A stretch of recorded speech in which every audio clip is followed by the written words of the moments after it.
ټولو بد وضعیت دی. دا هغه شیبې دي کله چې وسلوالو په پهلګام کې پر سیلانیانو ډزې وکړې. دغه تصویرونه BBC تایید کړي. لسګونه کسان پکې ووژل سول. دا تصویر د یوې غمیزې کیسه کوي. د هیمانشي سره بنګړي ښیي چې دا نوې ناوې ده. وسلوالو وویل چې زما میړه مسلمان نه ښکاري او بیا یې پرې ډزې وکړې. دا خبره هغه په دې ویډیو کې کوي. دا ښیي چې ځینې قربانیان د مذهب له مخې په نښه سوي وو. د واده یې لا 2 ورځې هم نه وې پوره سوي. میړه یې 26 کلن د سمندري ځواکونو افسر و. دا یې له واده وروسته لومړی چکر و.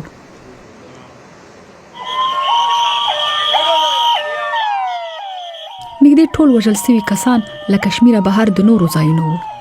دغه امبولانسونه مړي هوایي ډګر ته لیږدوي. ورپسې بسونه د هغوی کورنۍ د هند بېلابېلو سیمو ته د تګ لپاره وړي.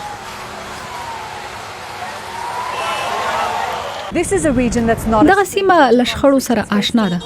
له تېرو 15 کلونو راهیسې د وسلوالو له نښتو سره مخ ده. خو په دې موده کې دومره لوی برید پر سیلانیانو کمساری و. په سویلي کشمیر کې یو بل کور هم په ویر ناست دی. دا د سید عادل حسین کورنۍ ده. یوازینی ځایي کس چې په برید کې وژل سوی.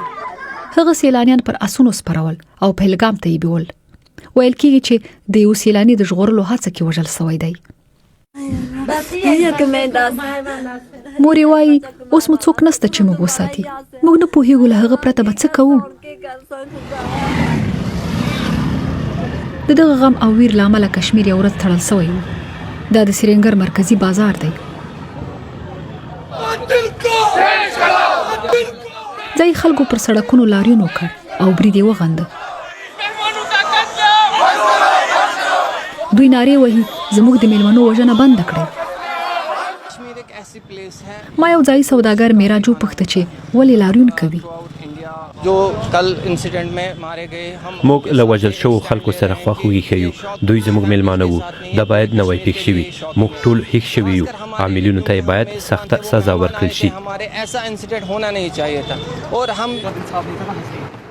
د هند امنیتي ځواکونه لا هم د بریدګرو په لټه کې دي. دلته چې څه پېښ سوي دا به د سیمې لپاره او د هند او پاکستان ترمنځ خرابې اړیکې لا ترینګلې کړي.